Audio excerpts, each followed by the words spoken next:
Hello everyone, my name is Siyanda Baduza. I'm a junior researcher in basic income and social protection at the Institute for Economic Justice, and I'm here to answer all your questions about UBI.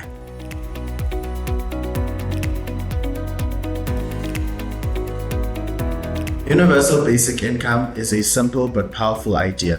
A monthly income for every adult in South Africa. No conditions, no red tape, just dignity and solidarity. Let's break it down. Universal means every adult in South Africa would be entitled to the payment, whether they're working, studying, unemployed, caring for a family full-time, or retired. It's simple, it's fair.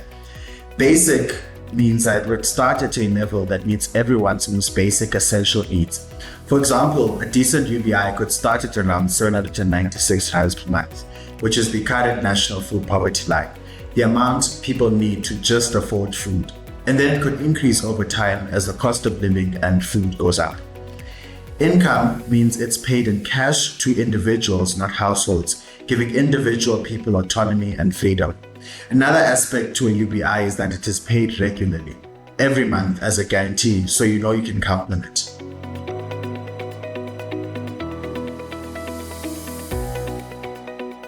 Millions of people in South Africa are living in poverty.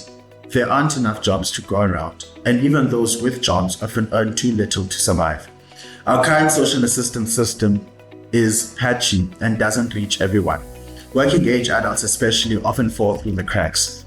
The SRD grant, which is the only form of social assistance available to unemployed working age people, has an incredibly complex and difficult to navigate administrative system, which has been shown to exclude many who should actually be receiving support.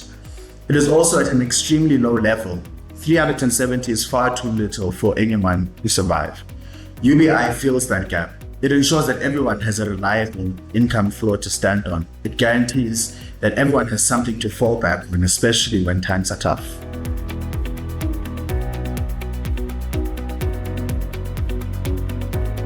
No, UBI isn't a handout. It's a foundation. It doesn't replace work, it enables it. When people aren't worried about their next meal or taxi fare, they can focus on finding work, caring for a family, or starting a business. That's not dependency, that's dignity. I recall the story of a woman who was part of the Namibian Basic Income Trial of 2008. She used her UBI to open a business baking traditional bread. She used it to buy stock and grow her income. 10 years later, long after the trial had ended, she ran a well-stocked bakery with professional appliances. That's the difference UBI can make.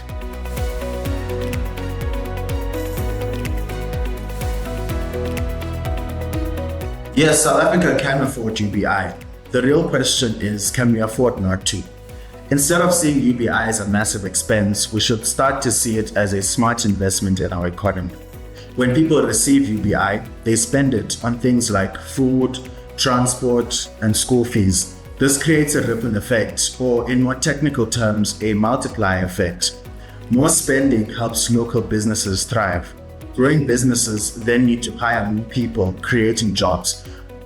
More jobs means more spending and ultimately more taxes paid back to the government through things like that. So a large portion of the money given out actually comes back into the economy, making the real cost much lower than it seems. And to your question, yes, it is affordable. The International Labour Organization has said that it's feasible for virtually all countries, even the poorest, to expand their social protection systems. And there are many ways to do this, with options like wealth tax, taxes on luxury goods, or even reallocating existing government spending.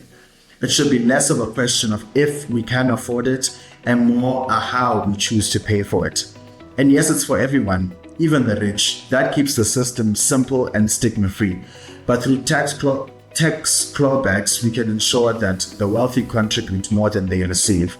It's a fairer, more efficient system that ensures that no one falls through the cracks.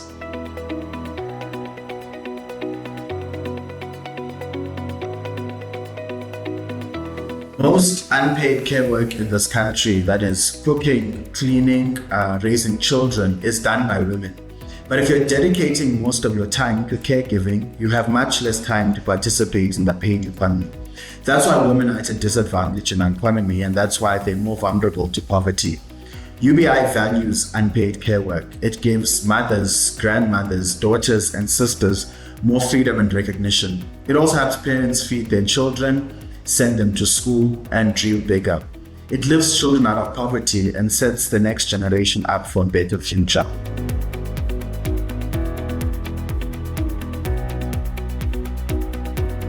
People don't want to sit back and do nothing. They want to work, to build something.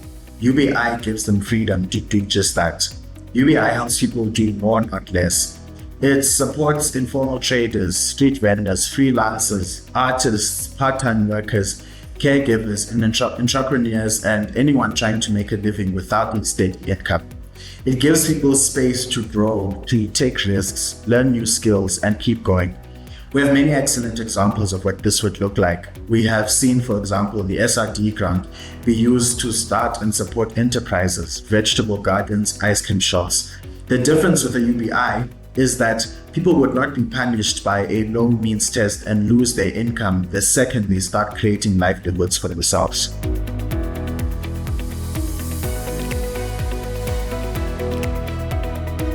South Africa is rich in talent, creativity, and potential, but right now too many people are being left behind. A South Africa with a UBI is one where no one goes happy.